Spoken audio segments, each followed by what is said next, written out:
Entonces, vamos a conversar ahora de nuestro resumen sobre aclimatación, adaptación y deterioro.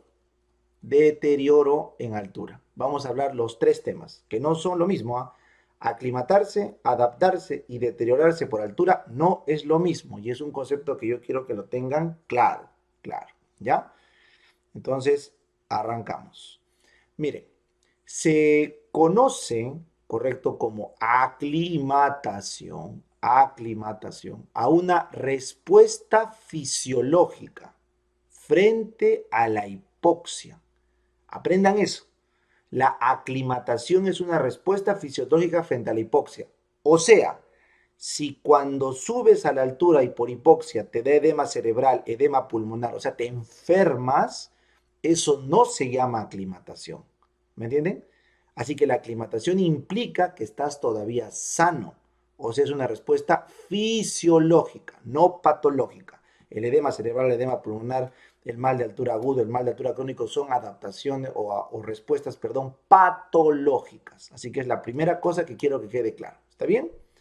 Ahora, esa respuesta fisiológica a la hipoxia que lo hace cualquier habitante de los valles cuando sube a la altura, depende del grado y la velocidad de instalación de la misma. O sea, depende cuán alto vas, ahí está, cuán alto trepas, la altitud, pero también depende de en cuánto tiempo lo haces.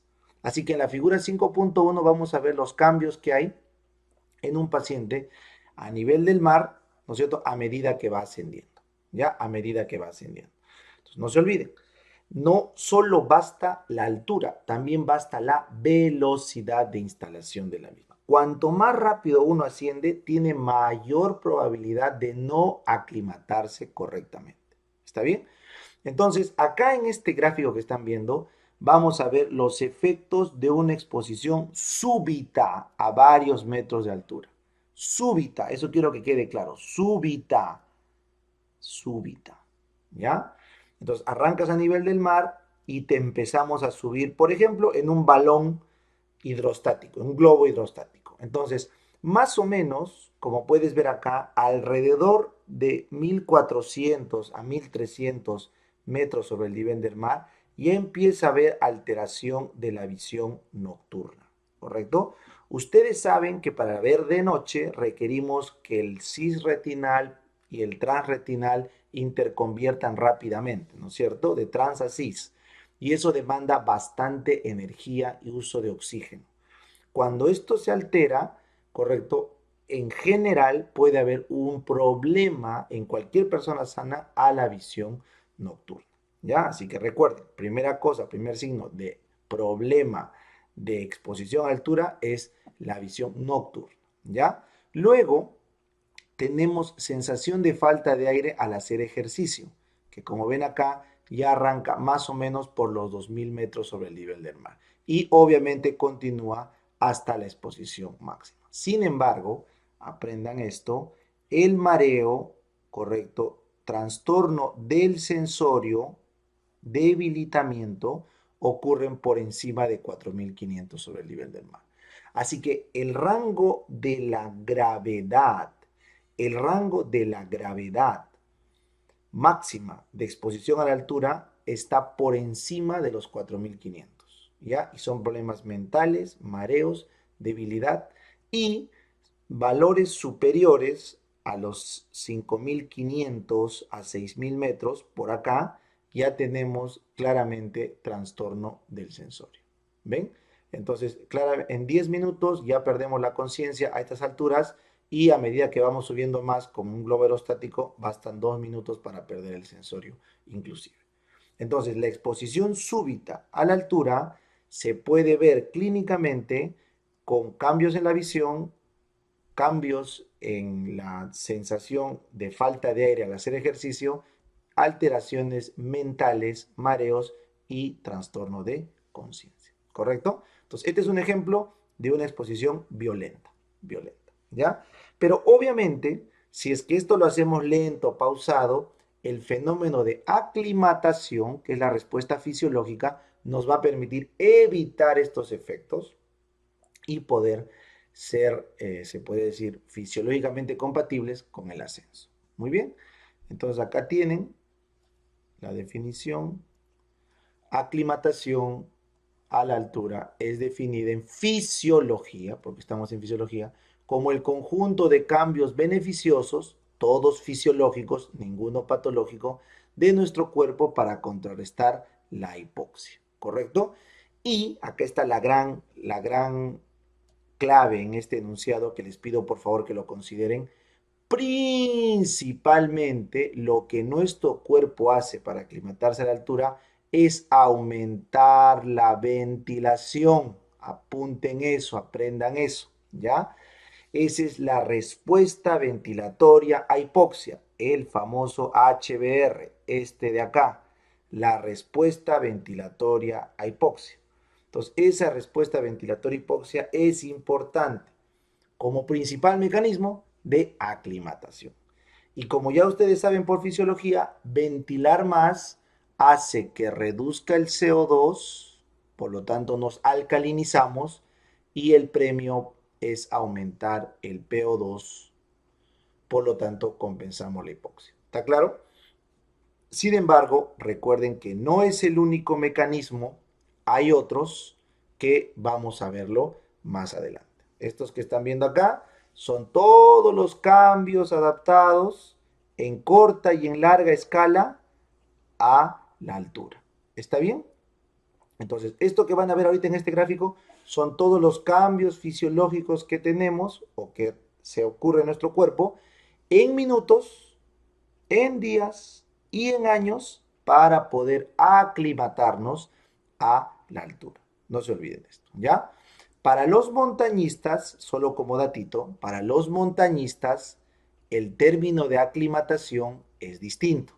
Si ustedes hablaran con un montañista, la palabra aclimatación para ellos significa el tiempo que demora el montañista en tener su rendimiento óptimo en la altura. Un montañista dice que está aclimatado cuando vuelve a tener su rendimiento que tenía a nivel del mar o por lo menos lo más parecido según su percepción subjetiva. ¿Ya? Eso no nos importa a nosotros. En medicina, aclimatación son los cambios fisiológicos que contrarrestan la hipoxia. ¿Está claro? Así que hay dos conceptos de aclimatación etimológicamente hablando. Muy bien. Ahora, el tiempo que demora cada sistema orgánico, o sea, en nuestro organismo, perdón, el tiempo que demora cada sistema va a variar y quiero que tomen atención a la figura 5.2. ¿Ya? Entonces voy a empezar con color amarillo, la aclimatación en pequeños lapsos de tiempo, o sea, en minutos. Cuando nosotros nos exponemos a la altura, correcto, acá está, miren, la hipoxia se considera aguda. Ojo, estoy hablando de hipoxia hipovárica, tomen nota de eso, hipoxia hipovárica, porque la hipoxia normovárica es distinta. Estoy hablando acá de hipoxia hipovárica, o sea, por altura, ¿ya? Bueno, entonces lo primero que va a cambiar es nuestra frecuencia cardíaca. Miren, en minutos el corazón empieza a latir más y luego vuelve a su basal ligeramente elevado. Así que si yo les preguntara cuál es el primer cambio fisiológico que ocurre ante la hipoxia, la frecuencia cardíaca aumenta transitoriamente y luego baja a niveles por encima de su basal. Ahí lo tienen, ¿ya? Luego, en los primeros minutos, correcto, la ventilación también ocurre. Acá está. Un poco después de la frecuencia cardíaca hay hiperventilación, como lo ven acá. Les dije, la respuesta ventilatoria a la hipoxia es muy importante y puede prolongarse por varios días. Puede prolongarse por varios días. Así que ya entramos acá en el periodo de días, de 1 hasta 100 días, que vamos a llamarlo el tiempo intermedio. Como ya estamos varios días, el libro y toda la literatura ya lo considera eso crónico, ¿correcto? Por lo tanto, la aclimatación ya pasa a ser una aclimatación crónica. En este caso, una aclimatación aguda, aclimatación crónica, ¿correcto? Muy bien. Sin embargo, ustedes tienen que recordar ya que este no es el único cambio que tenemos, ya no es el único cambio que tenemos. Entonces, acá tenemos ya la respuesta ventilatoria al CO2. Voy a hacerlo con este color, ¿ya? La respuesta ventilatoria al CO2, ya, como ven acá, se produce a los 100, ¿no? 2 horas, ponle 3 horas, y los primeros días es una respuesta especial que vamos a ver en la siguiente clase, donde nuestro organismo responde no a la hipoxia, aprendan eso, no a la hipoxia, porque no se olviden que la hiperventilación que están viendo acá responde a la hipoxia que es sensada por los quimiorreceptores periféricos. ¿Está bien? Mientras que la respuesta al CO2 principalmente es por los quimiorreceptores centrales. Así que este es otro mecanismo, ¿ya? Que también ocurre al inicio de la aclimatación crónica. Son los primeros días, ¿ya? Muy bien. Esto aquí es importantísimo. La expresión genética de la traducción o transcripción, perdón, de los genes de la eritropoyetina ocurren en la fase crónica, como ves acá, alrededor del quinto a séptimo día. Entonces, como ves acá, quinto al séptimo día tenemos el pico de la respuesta de la hemoglobina. ¿Ya? Entonces, la concentración de hemoglobina hace su aparición en la aclimatación entre el quinto y séptimo día, que es importante, ¿ya? Y luego se manifiesta inclusive hasta el día 14, que es toda la adaptación que tenemos de nuestra hemoglobina, producto de la expresión de las señales del gen EPO, pues, de la eritropoyetina, ¿ya? De la eritropoyetina. Muy bien. Finalmente, cuando ya estamos pasando, voy a cambiar acá a un color verde, cuando ya estamos pasando a varios años de una persona viviendo en la altura, vamos a ponerle 30 años, ya 30 años, ya vives en la altura bastante tiempo, entonces ya empiezan a haber cambios histológicos, nuevamente producto del gen de la eritropoyetina y de otros factores de reacción a la hipoxia que hemos visto en la clase anterior, y el más importante es la densidad capilar, muchachos. Es importante. Ustedes tienen que saber que tras algunos meses, 3, 4 meses, hasta varios años, 2, 3 años de vivir en la altura, los tejidos de las personas de altura tienen mayor densidad capilar, sobre todo el corazón. Hay más angiogénesis. Y habíamos visto en las clases pasadas que derivado de la eritropoyetina podíamos tener, ¿se acuerdan? Angiogénesis. ¿Ya? Angiogénesis. Entonces, no olviden que la eritropoyetina no solo aumenta la masa de hemoglobina y de glóbulos rojos, sino también favorece la angiogénesis. Y también eso lo hace los genes o los factores traducidos por exposición a la hipoxia. ¿Ya? Si de repente esto no les está quedando un poco claro, yo les invito acá a ver, estos son los factores inducidos por hipoxia que habíamos visto, induce la producción de eritropoyetina, ese es uno, pero también el factor de crecimiento epitelial, de vasos, perdón, endotelial, que da angiogénesis. Y a la vez la eritropoyetina también dentro de sus funciones puede favorecer la angiogénesis. Así que recuerden que la densidad capilar es un componente que ocurre en los primeros años de la aclimatación crónica. Muy bien. Ahora, cuando nosotros ya tenemos mucho tiempo viviendo en la altura, voy a cambiarle el verde a un verde más oscuro, mira, va viviendo 30 años o más, o sea, la persona ya vive bastante tiempo en la altura, entonces aparecen estos dos fenómenos. La respuesta ventilatoria, correcto, a la hipoxia, el HBR, como ven acá, el HBR, la respuesta ventilatoria a hipoxia, pero es una respuesta ventilatoria hipóxica de larga data. O sea, esto ya es de una persona que vive ahí y está cambiando su aparato sensitivo, ¿ya? Y en vez de tener una hiperventilación, con el tiempo va hacia la hipoventilación. Miren la importancia. Esta respuesta ventilatoria a la hipoxia inicial es totalmente distinta a esta respuesta ventilatoria a la hipoxia crónica. Porque esta respuesta ventilatoria a la hipoxia, que ven acá, se traduce con hipoventilación para regular la hipocapnia. Entonces, esto que están viendo ya es de gente que vive todo el tiempo en la altura, ¿correcto? De gente que vive todo el tiempo en la altura. Muy bien. Y finalmente, ya cuando esto ocurre por muchos años, le voy a poner azul, Muchos años me refiero a cientos de años. Tú dirás, pero profe, ¿quién vive 100 años? ¿Quién vive 300 años? Estoy hablando de generaciones. Cuando acá el libro les pone 300, 3000, 30.000, se refiere a generaciones enteras de gente. Y eso ya claramente se conoce como adaptación.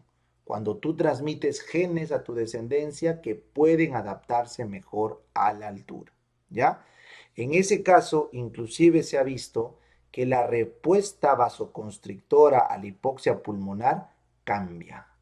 O sea, los pulmones de las personas adaptadas en la altura crónicamente responden mejor a la hipoxia y no hacen hipertensión pulmonar ni cor pulmonar como lo habíamos visto en la clase anterior de genética.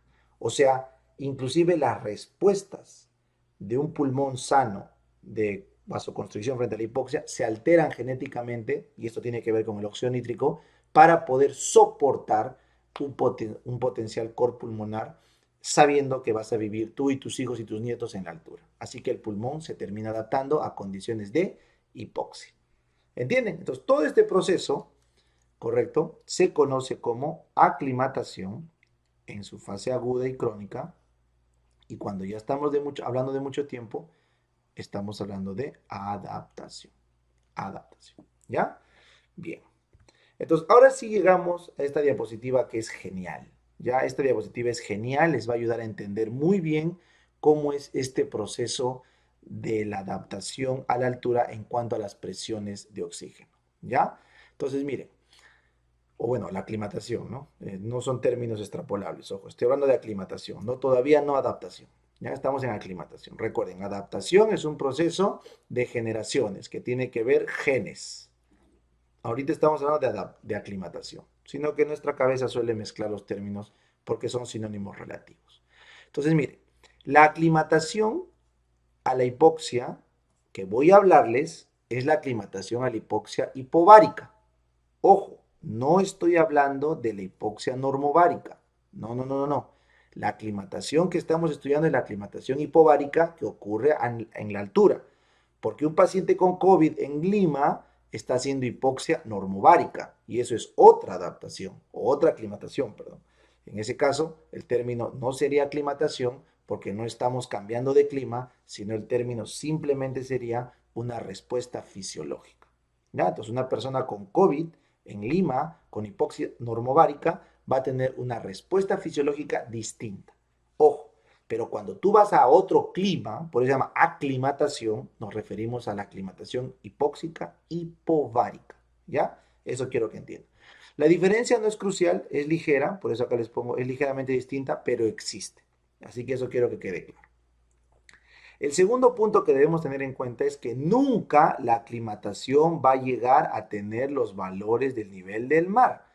O sea, la presión de oxígeno en nuestro sistema nunca va a llegar a equipararse al nivel del mar. Nunca. Entonces acá lo puedes ver bien claro. La presión, esto que están viendo acá es muy importante este gráfico. Quiero que por favor lo sepan muy bien este gráfico. La presión parcial de oxígeno en milímetros de mercurio, la presión parcial de oxígeno en milímetros de mercurio, los que han revisado bien fisiología saben que a nivel ya de tejido estamos moviéndonos entre 40 y 20, entre 40 y 20 milímetros de mercurio. Ojo, a nivel tisular. Entonces, noten por favor que estos valores en las partes más bajas de hipoxia a nivel del mar, correcto, que es la curva de arriba, está en 20 como mínimo, pero, correcto, acá, esta curva que estás viendo acá, esta curva que está bajando acá, vamos a poner, sorry, esta vamos a seguir la curva de la altura. La curva del nivel del mar, acá, estoy confundiendo, lo estoy poniendo muy abajo, miren, está acá, como ves, ¿ya? El triangulito significa en reposo y el circulito significa en ejercicio, por si acaso. Entonces, en ambas curvas tienes 40, como te dije, el tope en reposo y les dije que bajábamos hasta 20 en ejercicio, los que han revisado la parte de fisiología que vimos del gaito. Esto es en la costa. Pero en la altura, voy a hacer con color verde, ya, verde, Esta curva que están viendo acá es de la altura. Miren el triangulito en la altura. En reposo estás ya en 20 y en ejercicio estás por debajo de 20. O sea, conclusión, muchachos, la curva de color verde, que vamos a llamar verde a la de la altura, 5.800 metros sobre el nivel del mar, versus la curva a nivel del mar, color amarillo, nunca terminan igualándose a pesar de la aclimatación. Nunca, nunca, nunca, nunca. Eso quiero que quede claro. ¿Ya?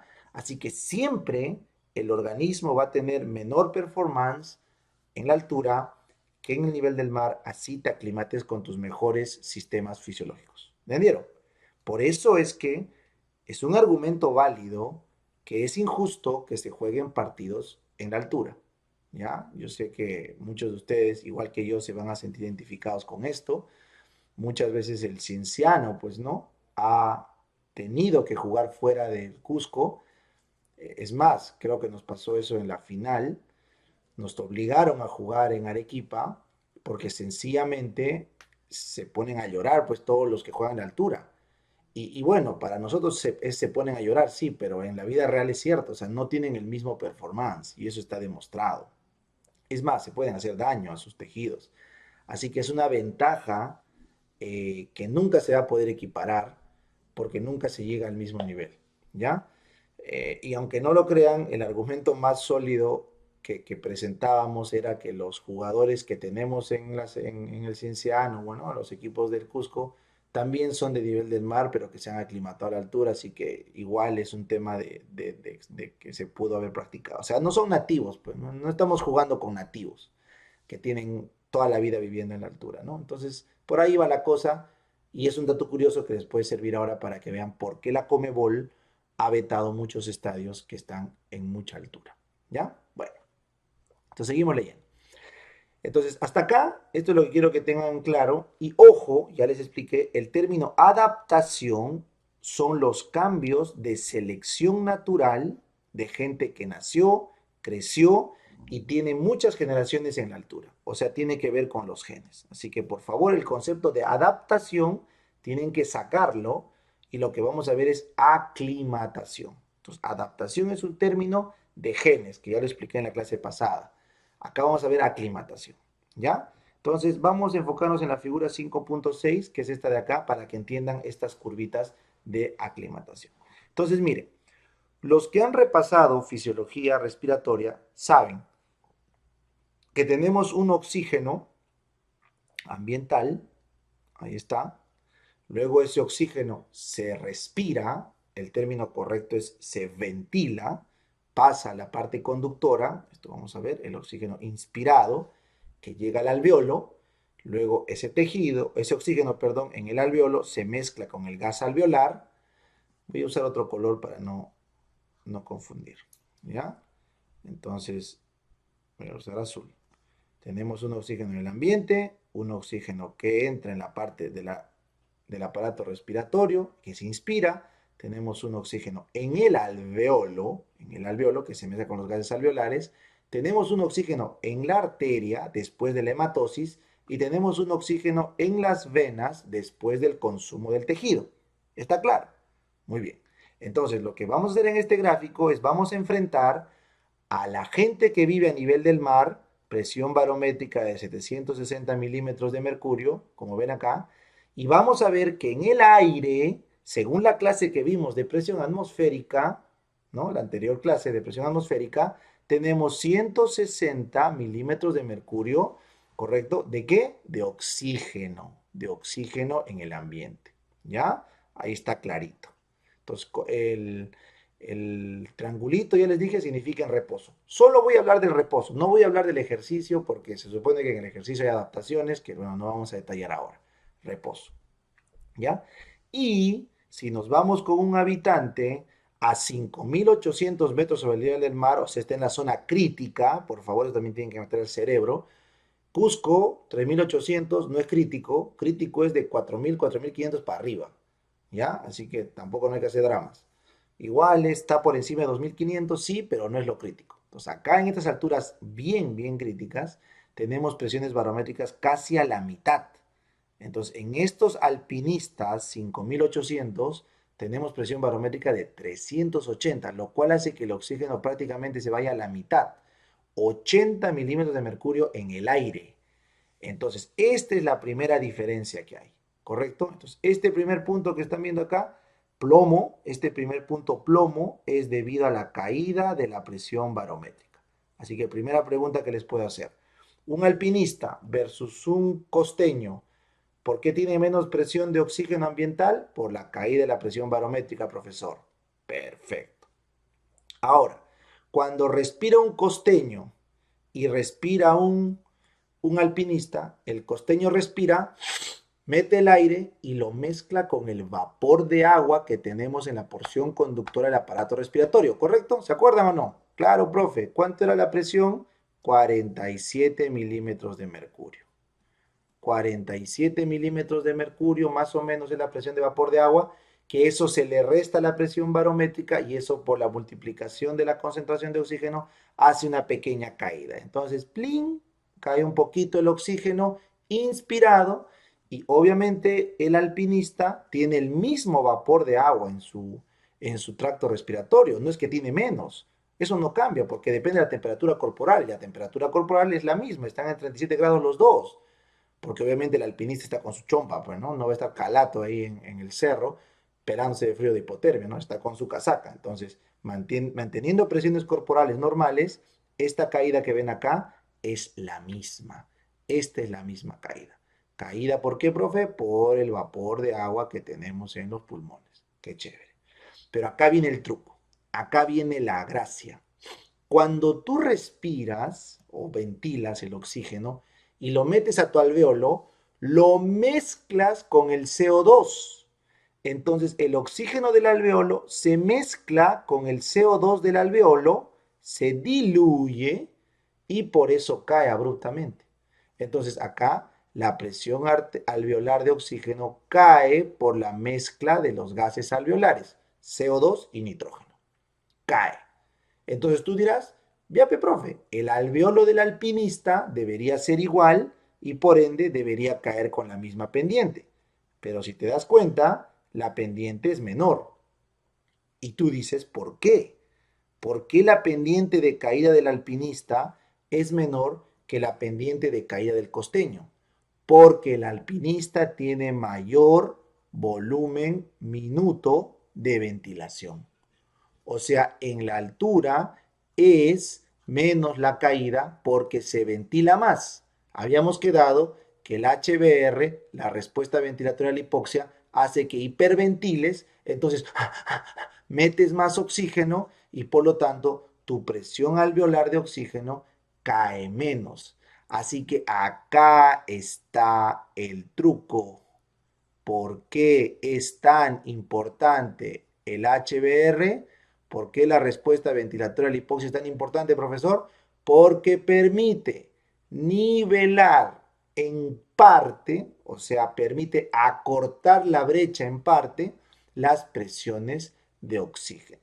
Mira esta brecha, de acá hasta acá. Es un montón, profesor. Es mucha brecha. Correcto, es mucha brecha. Pero ahora, después de la respuesta ventilatoria a la hipoxia, miren, la brecha se achicó. Si esto es una brecha de 2x, esta brecha es de x. Así que por eso es tan importante la HBR, la respuesta ventilatoria a la hipoxia. ¿Entendieron? Bien. Ahora, caballero, tenemos que hacer hematosis. ¿Se acuerdan lo que es la hematosis? Claro, profesor. Es el paso del oxígeno a la sangre arterial. Es el paso del oxígeno a la sangre arterial. Y asumiendo que el alpinista no está anémico, ni el costeño está policitémico, eso debería ser igual. El oxígeno debe pasar tan igual en el costeño como en el alpinista, ¿sí o no? Claro, profe. Por eso es igual.